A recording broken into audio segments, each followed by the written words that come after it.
मैं हिंदू राष्ट्र नहीं, मैं विश्व गुरु था। ये हिंदू राष्ट्र था। मैं अपने पिता की आन शान चाहता हूँ, भारतीय संस्कृति की पहचान चाहता हूँ, देश की मर्यादा, व्यवस्था, संस्कृति, संस्कार, चरित्र, उदारता, उपासना, संध्या, बंधन, संस्कृति और वह भारतवर्ष की आदर्श संस्कृति चाहता हूँ जो मेरे राम राज्य में थी। हम राम राज्य की कल्पना करते हैं, अब उसे आप अगर हिंदू राष्ट्र के रूप में देख लें, मेरी विरोधात्मक सोच सोचें, यह व्यक्तिगत भावना हो सकती है। हम राम राज्य की कल्पना करते हैं, जो थी वही फिर स्थापना हो जाए, इसके अलावा मेरी और अपनी कोई इच्छा नहीं। उनको शास्त्रार्थ की चुनौती मेरी बता देना, अगर पराजित कर देते हैं इस भगवे को छोड़ दूंगा। मैं चैलेंज करता हूँ, रामचरितमानस जो है हिंदुस्तान का वह ग्रंथ है जिसमें सभी जाति धर्म का, आदिवासी का, वनवासी का, गरीब का और उन्हों का ही नहीं महाराज, रीछ वानरों का भी जहाँ पूजन होता है वह रामचरितमानस ग्रंथ है। रामचरितमानस प्रत्येक प्राणियों की रक्षा करता है, जीवों की रक्षा करता है, धर्मशास्त्रों का प्राण है, हिंदुओं की आस्था है, विश्वास दोस्तों, है। सनातन संस्कृति ऐसी संस्कृति है जो हर चीज को एक्सेप्ट करती है और हमारे में क्वेश्चन करने वाले को डराया धमकाया नहीं जाता है, क्वेश्चन करने वाले को जवाब दिया जाता है।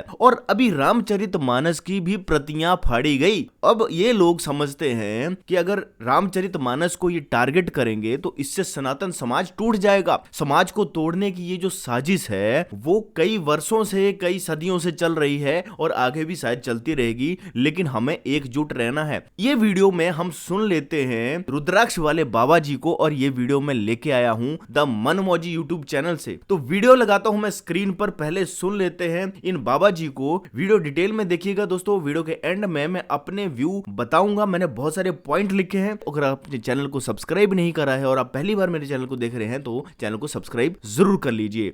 हिंदुओं को ही इतनी परीक्षा जरूरत पड़ रही। परीक्षा में सोने की होती है, तांबे की नहीं होती। हिंदू को परीक्षा देना कोई मुश्किल काम नहीं है, लेकिन परीक्षा में पास हो ये मेरा सुप है। परीक्षा में पास होने के लिए ही यह सम्मेलन बुलाया गया था। इसमें जिस भी तरीके से देश की रक्षा करने का की स्थिति बनेगी, संत वैसे ही अपने आप को समर्पित करने के लिए तैयार होगा। अब मोक्ष नहीं, राष्ट्र चाहिए, मेरा पहला सुप होगा। हमें भक्ति नहीं, हमें भावनाओं का या भारतवर्ष चाहिए। हमें केवल व्यवस्था नहीं, हमें व्यवस्थित भारतीय संस्कृति चाहिए। हमें केवल एक सुख शांति ही नहीं, हमें एक समृद्धशाली राष्ट्र चाहिए। इस संकल्पना के लिए संत संकल्पित है। इसके लिए पूरा देश आज संकल्प ले रहा है। विश्वास है कि आने वाले समय भारत का गौरवशाली इतिहास आपको देखने को मिलेगा, जो इतिहासों में पढ़ा जाता था और साकार रूप से रामलला की विराजमान होने के बाद। महाराज जी, एक बार फिर से मतलब हिंदू राष्ट्र की मांग बड़ी तेजी से उठ रही, तो हिंदू राष्ट्र की क्यों जरूरत पड़ रही? आपको पता नहीं किसने बता दिया हिंदू राष्ट्र का। मैं जो था मैं वही होना चाहता हूँ। मैं कुछ मांग नहीं रहा हूँ। मैं हिंदू राष्ट्र नहीं, मैं विश्व गुरु था। ये हिंदू राष्ट्र था। मैं अपने पिता की आन शान चाहता हूँ, भारतीय संस्कृति की पहचान चाहता हूँ, देश की मर्यादा, व्यवस्था, संस्कृति, संस्कार, चरित्र, उदारता, उपासना, संध्या, बंधन, संस्कृति और वह भारतवर्ष की आदर्श संस्कृति चाहता हूँ जो मेरे राम राज्य में थी। हम राम राज्य की कल्पना करते हैं, अब उसे आप अगर हिंदू राष्ट्र के रूप में देख लें, मेरी विरोधात्मक सोच सोचें, यह व्यक्तिगत भावना हो सकती है। हम राम राज्य की कल्पना करते हैं, जो थी वही फिर स्थापना हो जाए, इसके अलावा मेरी और अपनी कोई इच्छा नहीं। महाराज जी, कुछ मीडिया चैनल हो या कुछ लोग हो ऐसा कह रहे हैं कि बाबा लोग हैं ये भड़का रहे हैं। देखिए, बाबाओं को भड़काने का काम अगर आपके जिम्मे है, पहली बात तो आप बाबा का जान लीजिए। बा माने होता है जो बहुत ही विधाओं से जुड़ा हुआ संस्कृति को जानता है। आ माने होता है जो ओंकार रूपी परमात्मा में समस्त प्राणियों की कल्याण की कल्पना करता है। फिर जो बा होता है, बा का मतलब होता है जो बहुआयामी संस्कृति में विश्वास करता है और विश्व के कल्याण की कामनाओं को करता है। सनातन धर्म के विश्व की जय बोलता है, उसमें फिर आता है वह आदरणीय सनातन धर्म पूरे विश्व की सुख शांति के साथ भारत की रक्षा सुरक्षा का संकल्प। और धीरेन्द्र शास्त्री जी के ऊपर लगातार सवाल उठ रहा है। वो कह रहे हैं ढोंग फैला रहे हैं, चमत्कार, भूत बाधा भगाते हैं, ये कुछ होता ही नहीं। देखिए, ऐसा है कि प्रेत योनि को आप रोक नहीं पाओगे। अगर गंगा नहाते हैं, पितरों का पिंडदान करते हैं ना, तो हमारे यहाँ भूत पिशाच निकट नहीं आवे। महावीर जब नाम सुनावे, प्रेत संसा चामुंडा बाराही महिषासुरा, इंद्रिय के समारूढ़ा वैष्णवी गरुणासुना, माहेश्वरी विखारूढ़ा कौमारी शिखवाना, लक्ष्मी पद्मासना देवी पद्महस्ता हरिप्रिया। मैं शस्त्रों के हिसाब से आप बता दूं कि योनियां हैं और योनियों से मुक्ति पाने के लिए मंत्रों का प्रयोग होता है। मैंने मंच से भी यही कहा कि हमें सनातन धर्म को बचाने के लिए अब केवल मोक्ष की ओर ही नहीं, हमें उन मंत्रों को जागृत करना होगा जिनके बल पर रक्षा का संकल्प लिया जा सकता है। तंत्र की आवश्यकता है, यंत्र की आवश्यकता है, मंत्र की आवश्यकता है, केवल मोक्ष की ही नहीं, राष्ट्र रक्षा के लिए सिद्धियों के साथ समाज के उन धूर्तों को काटने के लिए अपनी महाविद्याओं का भी प्रयोग करना होगा जिसे हम छिपा के रखे हैं। समय आ गया है महाविद्याओं को जगाने के लिए, राष्ट्र को बचाने के लिए। महाराज जी एक बड़ा भेदभाव मतलब कि वो गलत फहमी पेश की जा रही है। कहा जा रहा है ये जो कर रहे हैं ये तो जादूगर भी कर लेते हैं, आपका मन पढ़ लेंगे तो ये तो जादूगर का काम है, इसमें कौन सा नया कर रहे हैं, ये बातें ये आप क्यों परेशान हैं? हमारे यहाँ हल जोतने वाला भी महाविद्याओं की जानकारी रखता है। अगर जादूगर जानता तो आप क्यों परेशान हैं? हमारे यहाँ तो तुम हल जोतने वाला झाड़ और वो अनपढ़ व्यक्ति भी मेरे यहाँ झाड़ के नजर झाड़ देता है। तो अगर जादूगर मेरा जान लेता है तो आप क्यों परेशान हो? भारत की संस्कृति का इतिहास जानना चाहिए, हर किसी को भारत की पहचान जानना चाहिए, यहाँ की अनुमान और संस्कृति की जो संस्कृति है उसके इतिहास का इतिहास जानना चाहिए। यहाँ व्यक्ति मूर्ख नहीं विद्वान पैदा होते हैं, अपने संस्कारों से, अपने चरित्र से, अपने कर्म से सेवा करते हैं। वो विद्या ठगने के लिए नहीं, धर्मांतरण करने के लिए नहीं, सेवा के लिए होती है। आज जो धर्मेंद्र शास्त्री जी की जो विद्या है वह रक्षा करने के लिए धीरेन्द्र जी की है, वो धर्मांतरण करने, धर्मांतरण रोकने के लिए है। अगर आप तभी जबान के धर्मांतरण करते हो तो मैं भी झाड़ फूक के धर्मांतरण को रोकूंगा। इसका संत समाज संकल्प। लोग कह रहे हैं कि भड़का रहे हैं, इनको जेल में डालो, इनको जेल में डालो, इनको मतलब काफी सारी धमकी आ रही है, कह रहे हैं इनको बाबा को जेल में। देखिए ऐसा है कि जो लोग भारत को बांटना चाहते हैं, बांटने की साजिश बहुत दिनों से है, तो भारत को बांटने वाली साजिश का जो इतिहास है वह साकार न होने पाए, इसलिए हम सबको सावधान होना होगा। भारत बटने न पाए, देश बटने न पाए, देश बिगड़ने न पाए, हिंदू टूट न जाए, कहीं जाल में फंस न जाए, कहीं हनुमान जी को कालनेमी साधु फंसा न ले जाए। इसलिए हमें सच्चे साधुओं को पहचानना होगा। इसलिए कालनेमियों के बेस में धर्मांतरण करने वाले नाना प्रकार के धर्मावलंबी सहयोग के रूप में, साधना के रूप में सामने आते हैं, देश के लोगों को फंसाते हैं, अपने धर्म में शामिल करते हैं, भारत को कमजोर करते हैं। यही उत्तर प्रदेश के आपके एक मंत्री रहे हैं और एक नेता है स्वामी प्रसाद मौर्य जी, वो रामचरित मानसी पे सवाल उठा रहे हैं। वो कह रहे हैं कि जो लिखा है हम उसी पे बोलेंगे और ये बात जिसको कड़वी लग रही है कड़वी लगने दो, हमने जो बोला है वो सही। देखिए जो स्वयं बौद्ध हैं, हिंदू धर्म को मानते नहीं, जो मेरे धर्म को जानता ही नहीं है वो मेरे बारे में क्या कहेगा? और वो सत्ता के भूख के मारे तड़फड़ाते हुए बेचारे पागल हो गए हैं। उनको अस्पताल में भर्ती कराओ, पहले दवा कराओ, ठीक हो जाए, उनको शास्त्रार्थ की चुनौती मेरी बता देना। अगर पराजित कर देते हैं इस भगवे को छोड़ दूंगा। मैं चैलेंज करता हूँ, रामचरितमानस जो है हिंदुस्तान का वह ग्रंथ है जिसमें सभी जाति धर्म का, आदिवासी का, वनवासी का, गरीब का और उन्हों का ही नहीं महाराज, रीछ वानरों का भी जहाँ पूजन होता है वह रामचरितमानस ग्रंथ है। रामचरितमानस प्रत्येक प्राणियों की रक्षा करता है, जीवों की रक्षा करता है, धर्मशास्त्रों का प्राण है, हिंदुओं की आस्था है, विश्वास है। उससे स्वामीनाथ मौर्य जैसे मूर्ख लोग अगर इस भाषा में प्रयोग करते हैं तो वो उनके लिए भारतीय संस्कृति का संदेश है कि अपने को देख लेना, इतिहास बदलने के पहले गुलाम नहीं कर पाओगे। ऐसी भाषा बोल करके अंग्रेज चला गया, मिटा नहीं पाया संस्कृति को। अंग्रेज चला गया, मिटा नहीं पाया संस्कृति को। इस्लाम लड़ते लड़ते मुँह खा के वापस चला गया, मिटा नहीं पाया संस्कृति को। इनके मिटाने से ये धर्म नहीं मिटेगा। हम जीवित थे, जीवित हैं, जीवित रहेंगे, हम मिट नहीं सकते। महाराज जी हिंदू क्या इतना कमजोर हो गया है कि हम साधु महात्माओं को जगाने के लिए निकलना पड़ा? और एक बात आपने मंच से कही का बाप वाली, वो देखिए ऐसा है कोई तमाशा नहीं है। जो मैं बोल रहा था वो मेरी आस्था थी, मेरा विश्वास था, मेरी श्रद्धा थी। हिंदू धर्म पर ही लगातार ट्रायल ऐसा क्यों? देखिए हमारा धर्म जो हिंदू धर्म है वो सर्वश्रेष्ठ है और हिंदू धर्म के अनुयायियों की संख्या भी सर्वश्रेष्ठ है। अब तो जब से इन लोगों ने ये देखा है कि हिंदू धर्म की संख्या सर्वश्रेष्ठ है, जब वो अपनी एक गणना में कैलकुलेटर लगाते हैं तो वो उनका टारगेट यही रहता है कि भारत की अगर संस्कृति आगे बढ़ रही है तो इसको कैसे काटा जाए। भारत के हिंदू वर्ग के लोग ज्यादा संख्या में जब हो रहे हैं तो उनको कैसे गिराया जाए, तो उससे धर्मांतरण करा रहे हैं, लव जिहाद का एक षड्यंत्र चला रहे हैं। तो ये बहुत बड़ा हमारे देश और हमारी संस्कृति को मिटाने के लिए हमारे हिंदू भाई बहनों को गुमराह कर देते हैं। उनको लालच दे करके कितने राष्ट्र ऐसे हैं जो वहाँ से हमारे भारत को समाप्त करने के लिए, हमारी भारत की सभ्यता और संस्कृति को समाप्त करने के लिए धन भेज रहे हैं। और अभाव के कारण उनके अंदर ज्ञान नहीं होता है, वो व्यक्ति लालच में आकर के कुछ भी कर सकता है। तो मैं सर्वप्रथम अपने जो हमारे चतुर्थ वर्ग के भाई बहन हैं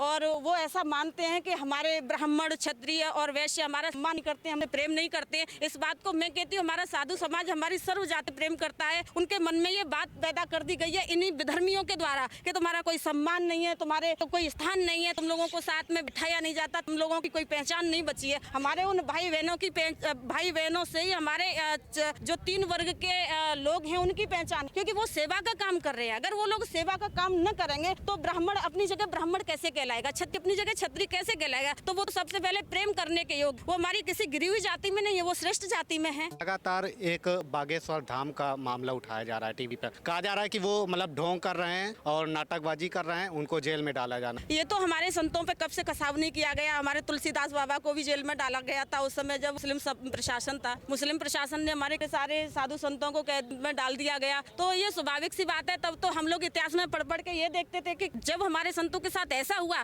अब तो हम स्वयं घर घर में जाग जाना चाहिए। बागेश्वर धाम जो है हमारे धर्म का सीधा साधा हीरो है, तो क्यों ना हम संकल्प लें, उसके साथ हम खड़े हो जाएं कि हमारे इतिहास में इतने कितनी सारे गवाह पड़े हुए हैं कि हमारे जो भी धर्म के धर्माचार्य होते हैं, जो धर्म को आगे ले जाने की बात करते हैं, अपने मंच के माध्यम से, अपने प्रवचन के माध्यम से हमारे सभी हिंदू भाई बहनों को वो बताना चाहते हैं कि आखिर जीवन क्या है, हमको कैसे जीना है और हमारा धर्म क्या है। वो कह रहे हैं भूत प्रेत भगाते हैं, वो ढोंग करते हैं, कह रहे हैं कि मतलब कि अंधविश्वास फैला रहे हैं। देखो, जिसके पास में भूत है वही जान सकता है कि भाई भूत वास्तव में वो भगा रहे हैं कि नहीं भगा रहे हैं। अगर मेरे पास भूत है, मैं जाऊंगी, मेरा भूत गया तो भाग रहा है, अगर नहीं भूत है तो कोई बात नहीं है। इसमें कौन सी बड़ी बात। हिंदू राष्ट्र की बात लगातार चल रही, क्यों जरूरत है हिंदू राष्ट्र? अरे हिंदू राष्ट्र की तो इसलिए आवश्यकता है क्योंकि हिंदू भटक गया है। हिंदू को एकत्रित करने मात्र के लिए हिंदू राष्ट्र बनाया जा रहा है। हर व्यक्ति यहाँ पर घुस करके अपनी अपनी धर्म नीति फैला रहा है। वामपंथी आकर के अपना अपने एक नया धर्म खड़ा किए जा रहे हैं। इसलिए हिंदू राष्ट्र बनना बहुत आवश्यक है, जिससे हम चारों वर्ण के लोगों को एकत्रित करके हम समझ सके, उनको ये बता सके कि हम आपस में हिंदू हैं। तो ये तो खिचड़ी पकाने वाले जो वामपंथी आ रहे हैं उनसे बचाने के लिए अपने बच्चों को एक तरफ किया जा रहा है। शास्त्री जी धर्म से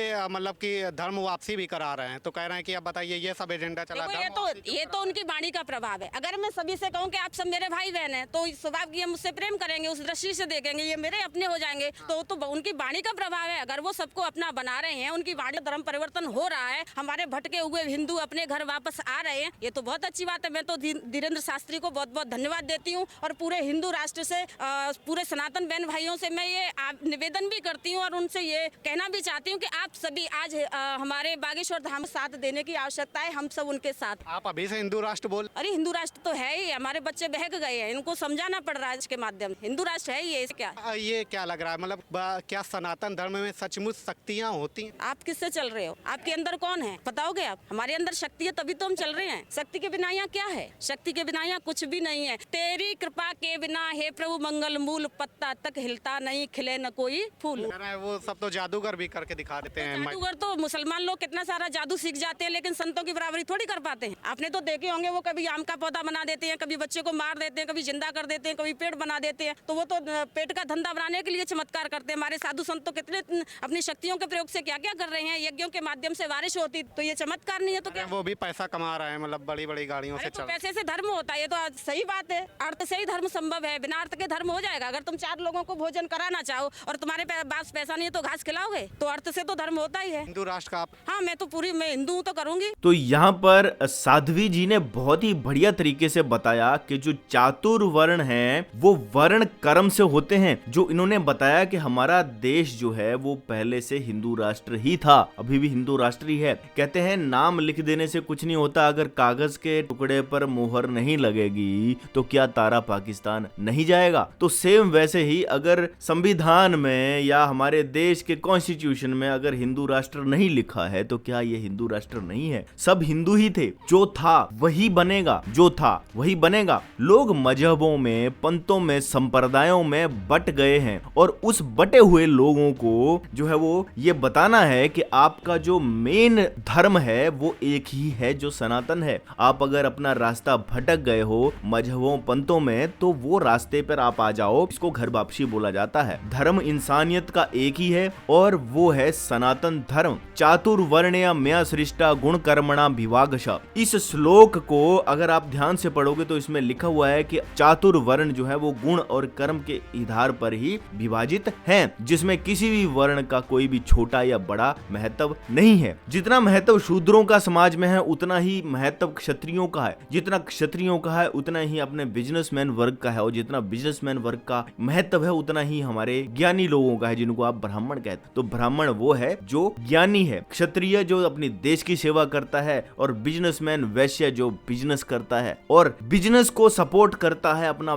शूद्र वर्ग। तो शूद्र कोई छोटा या बड़ा नहीं होता। मैंने बचपन में सुना था कि कोई भी काम छोटा या बड़ा नहीं होता है। अगर आप एक नाई का भी काम कर रहे हो, अगर आप शिद्दत से वो काम करते हो तो आप उसको एक बड़े लेवल पर ले जा सकते हो। छोटा लोहार लोहार होता है, बड़ा लोहार टाटा होता है। ये है सनातन की संस्कृति। लेकिन ये लोग जाति प्रथा में हमारे देश को बांट देना चाहते हैं।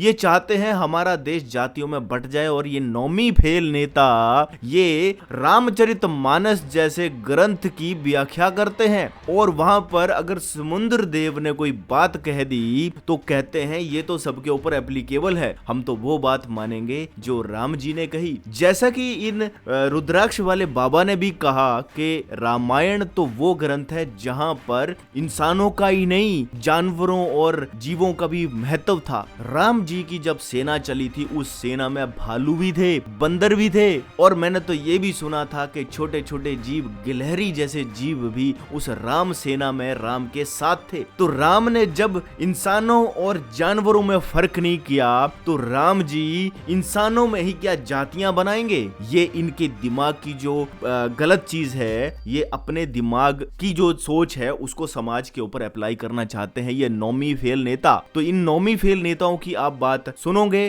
तो फिर आप भी वैसे ही बनोगे जैसे इनकी सोच है। और जैसा कि स्वामी जी ने भी कहा, इन्होंने रुद्राक्ष वाले बाबा जी ने, कि ये जो नौमी फेल नेता है ना समाजवादी पार्टी के, ये बुद्ध और पता नहीं अपने आप को क्या क्या समझते हैं। तो ये कहीं ना कहीं बांटने का काम तो असली ये लोग कर रहे हैं। मेरा ऐसा मानना है समाज को बांटना एक बहुत बड़ा अपराध है जो ये नेता कर रहे हैं और इन नेताओं को जेल होनी चाहिए। धीरेन्द्र कृष्ण शास्त्री जी ने जो अभी काम कर रहे हैं वो कभी भी किसी की जाति पूछकर किसी को उपदेश नहीं देते। और अगर सनातन में कोई शक्तियां हैं भी, जैसा कि साध्वी जी ने भी कहा कि हमारे अंदर शक्तियां हैं, अगर शक्ति ना हो तो हम एक छोटा सा पेन भी ना उठा पाए, एक छोटी सी चीज को भी ना उठा पाए। आपके अंदर वो शक्तियां हैं तभी आप चल रहे हो। ये शक्ति ही है, जब शब के बीच में जब शक्ति आती है तो वो शिव बन जाता है और उसी शिव की हम सनातनी पूजा करते हैं, क्योंकि शब और शक्ति जब मिलती है तो भगवान बन जाता है। अब समझने वाले समझ गए हैं, जो नहीं समझते हैं वो अनाड़ी होते हैं। वैसे ही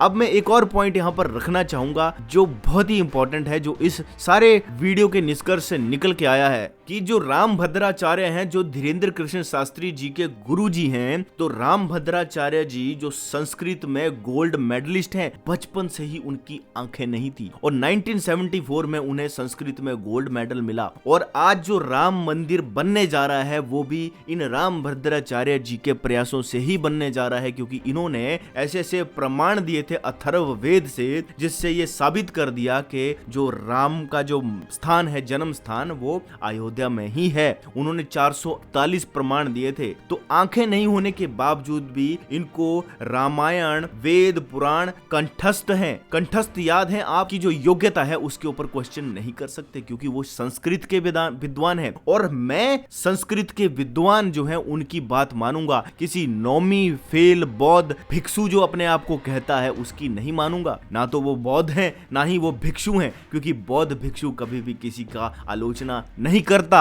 अगर आप सच में वाकई में बौद्ध भिक्षु हो तो आप किसी आलोचना नहीं करोगे। आप अहिंसा परमो धर्म पे चलोगे, समाज को बांटने का काम आप नहीं करोगे। अगर आप वाकई में अपने आप को बौद्ध समझते हैं, लेकिन आप तथाकथित बौद्ध हैं, आप नकली बौद्ध हैं। इसीलिए नौमी फेल जो ये नेता है, इनको जो है वो सबक सिखाना चाहिए। मैं हर हिंदू से ये कहना चाहूंगा, हर सनातनी से ये कहना चाहूंगा, ये रामचरितमानस को जलाते हैं, आपको क्या करना है, उसके विरोध में अपने घर में कम से कम 5 रामचरितमानस रखनी है। एक आप अपने लिए रखिए और एक जब भी आपके पास कोई आपका मेहमान आए या आपका कोई रिश्तेदार आए तो जो 4 रामचरितमानस आपके पास होंगी एक्स्ट्रा, उसको आप उनको गिफ्ट कीजिए। ये विरोध होगा इस नौमी फेल एसपी नेता का। इस नौमी फेल एसपी नेता का आप विरोध कीजिए और रामचरितमानस को जितना हो सके अपने घर में जरूर लाइए। और जब भी आप किसी को ग्रीटिंग करिए तो राम राम करके ही ग्रीटिंग कीजिए। ये इन लोगों के मुंह पर करारा तमाचा होगा, क्योंकि राम ने समाज को जोड़ा था, नहीं तोड़ा था राम ने समाज को। तो जो शास्त्र समाज को जोड़ता है, हम तो उसकी 5 नहीं, हम उसकी 50 प्रतियां अपने घर में रखेंगे। और तुम लोग जितनी मर्जी कापियां फाड़ दो, क्योंकि मेरा यह मानना है कि ज्ञान को आप कागज में, किताबों में नहीं बांध सकते। एक कागज के टुकड़े को फाड़ दोगे तो क्या तारा पाकिस्तान नहीं जाएगा? तो आपको जो इंडिकेशन मैंने दे दिया है, आपको किस तरह से इसका विरोध करना है, उसका बहुत ही बढ़िया मैंने आपको अभी एक तरीका बताया है। और आपको जितना हो सके उतना रामचरितमानस का प्रचार करना है। और रामचरितमानस आज घर घर पे जाना चाहिए। हर, चाहे कोई गरीब है चाहे कोई अमीर है, हर शख्स के घर में रामचरितमानस जरूर होना चाहिए, क्योंकि राम ने, कहते हैं, राम की सेना, जैसे कि मैंने बताया, उसमें इंसान ही नहीं बंदर भालू भी थे। तो यानी कि राम जो थे उनकी जो शिक्षाएं थी वो इंसानों के ऊपर ही नहीं थी, वो समस्त विश्व के लिए वो शिक्षाएं थी। तो रामचरितमानस जो है वो हमारा एक ग्रंथ, धार्मिक ग्रंथ ही नहीं, वो सनातन का सबसे बड़ा ग्रंथ होना चाहिए और इसको राष्ट्रीय ग्रंथ घोषित करना चाहिए और इसको राष्ट्रीय ग्रंथ हम जरूर बनाएंगे। सो दोस्तों, उम्मीद करता हूं आपको ये वीडियो अच्छा लगा होगा। अगर आपको ये वीडियो अच्छा लगा है तो अपनी राय, अपने सजेशन कमेंट बॉक्स में जरूर बताइए और इस चैनल से अगर आप नहीं जुड़े हो तो चैनल से जुड़ जाइए, ऐसे वीडियो चैनल पर लेके आता रहूंगा। इसी के साथ दोस्तों वीडियो समाप्त करता हूं, मिलूंगा नेक्स्ट वीडियो में। तब तक के लिए दोस्तों, जय श्री राम, जय श्री राम, जय श्री राम।